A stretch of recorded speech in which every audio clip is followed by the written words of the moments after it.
Hello everyone, welcome to Cherry Aspirants. तो जो अवेस का एग्ज़ाम हुआ यानी आर्मी वेलफेयर एजुकेशन सोसाइटी, उसका हम लोग एनालिसिस करने वाले हैं। यानी उसमें जो टीचर के पद के लिए, टीचर के पोस्ट के लिए जो एलिजिबिलिटी टेस्ट होता है, टीचर एलिजिबिलिटी टेस्ट, उसके बारे में हम लोग डिस्कस करने वाले हैं।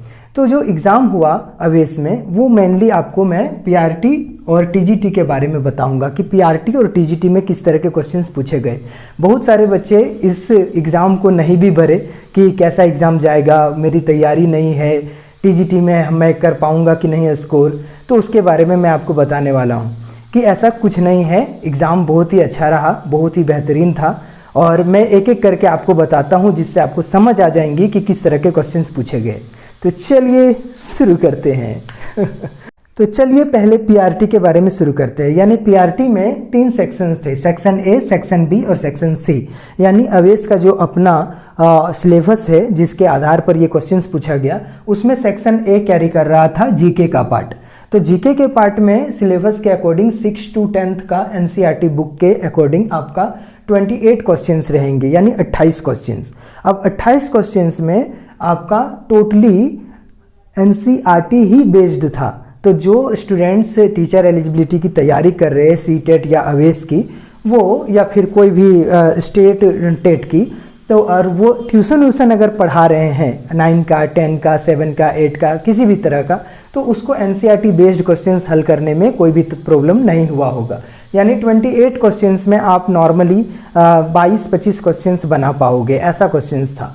तो मतलब 20 से 22 क्वेश्चन तो आराम से बन सकते थे, ऐसा क्वेश्चन था। उसमें से आपका सोशल साइंस का भी पार्ट था और साइंस का भी पार्ट था। तो ये तो क्लियर हो गया, ये मॉडरेट था, कोई खास नहीं था, इजी था, मतलब एकदम बेसिक पूछा हुआ था।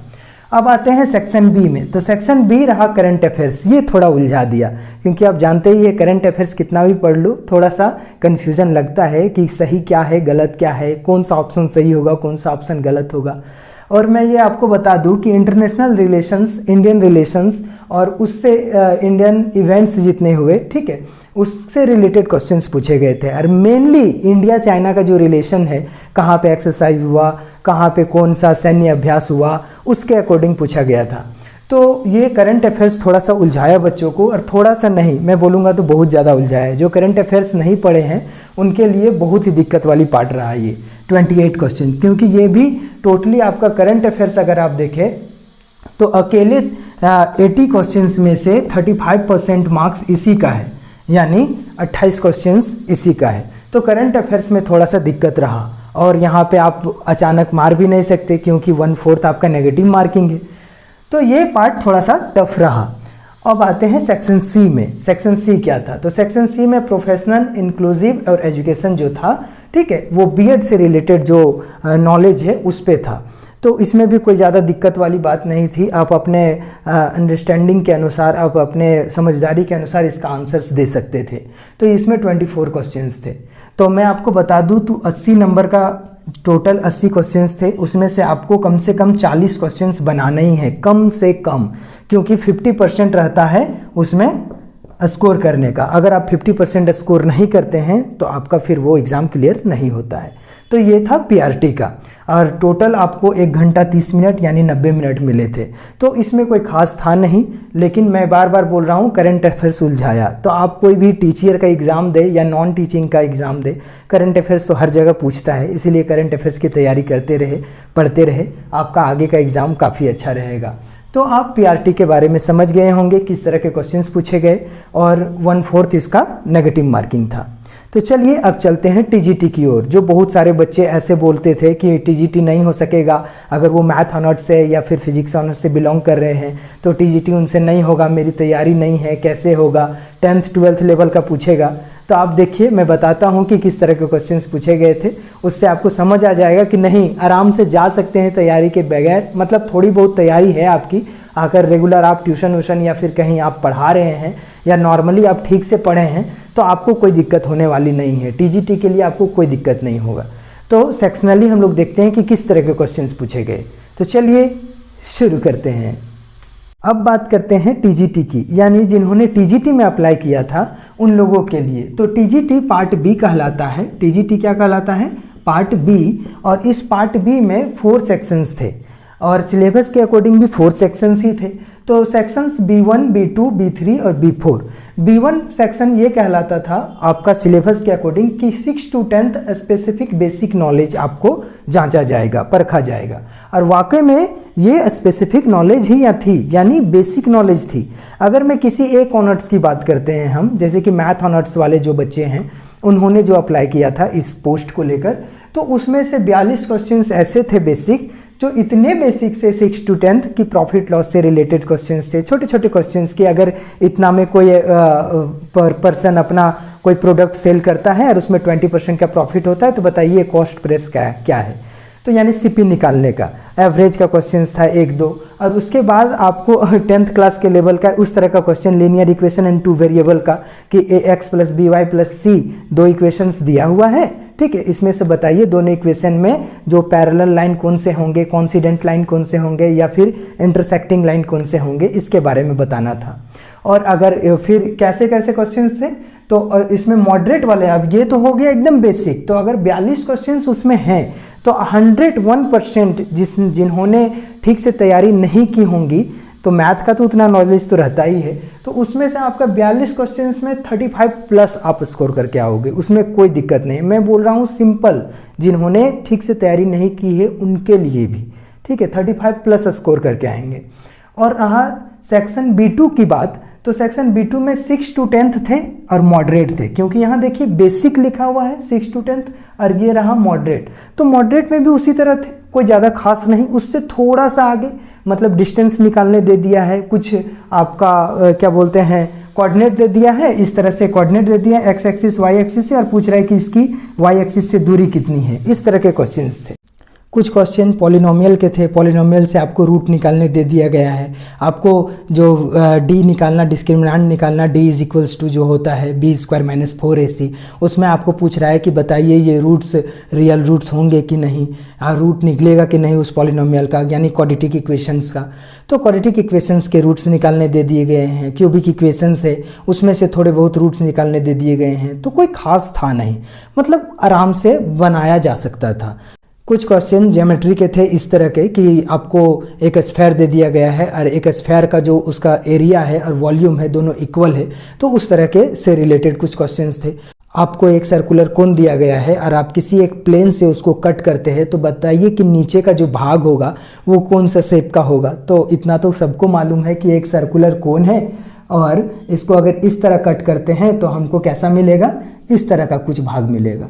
और इस तरह के भाग का क्या नाम है आप तो जानते ही हैं, फ्रस्टम कहते हैं।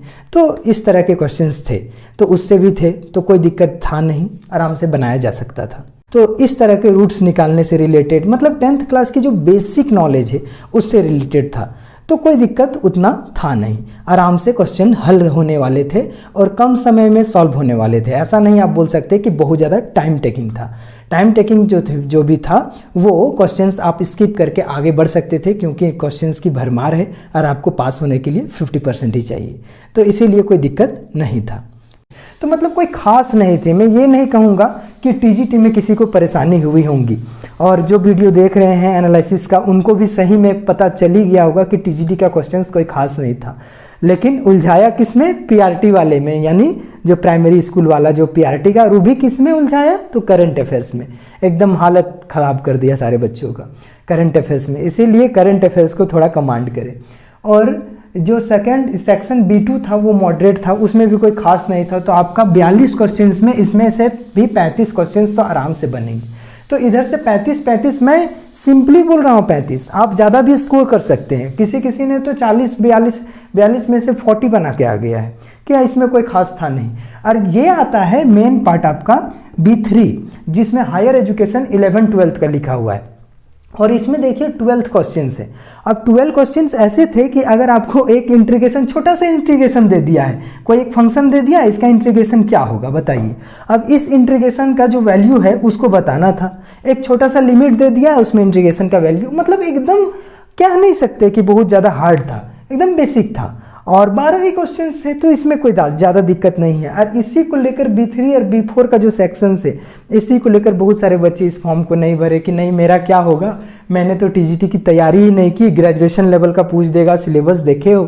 तो इस तरह के जो क्वेश्चंस थे, तो ऐसा नहीं कह सकते कि आप स्कोर नहीं कर पाएंगे, बिल्कुल कर लेंगे, कोई दिक्कत नहीं था। तो इसीलिए एकदम निसंदेह बिना कोई दिक्कत के आप नेक्स्ट एग्ज़ाम का फॉर्म भरिए जब भी आएगा। और अगर आप भरे हैं तो एनालिसिस में आप समझ गए होंगे कि किस तरह का होगा। तो B3 जो है हायर एजुकेशन, वो 11-12 का था, 12 क्वेश्चंस थे उसमें। अगर 10th लेवल का अगर कोई बच्चा पढ़ाता है, ठीक है, अगर कोई बच्चों को पढ़ाता है, ट्यूशन पढ़ाता है या स्कूल ज्वाइन किया हुआ है और B.Ed को लेकर अपनी तैयारी कर रहा है, तो उसको कोई दिक्कत नहीं होगा। कम से कम 7 से 8 क्वेश्चन आराम से सॉल्व करेंगे। हम नॉर्मल बच्चों की बात कर रहे हैं, ठीक है, जो एस्पिरेंट तैयारी कर रहा है उनकी बात कर रहे हैं। तो और अच्छे बच्चे हैं तो उसमें से बना देगा। अब आते हैं B4 इस सेक्शंस में। ये बहुत लोगों को इसलिए इस बारे में डर लगा कि क्या थ्योरम पूछ देगा, ये हो जाएगा, वो हो जाएगा, हायर एजुकेशन। तो अगर आप ऐसा सोचते कि नहीं पूछा, तो पूछा है यानी हायर एजुकेशन से कुछ क्वेश्चंस थे, BSc से, MSc से कुछ क्वेश्चंस थे, यानी ग्रेजुएशन लेवल के क्वेश्चंस थे, BSc से क्वेश्चंस थे और थोड़े थोड़े बेसिक थे।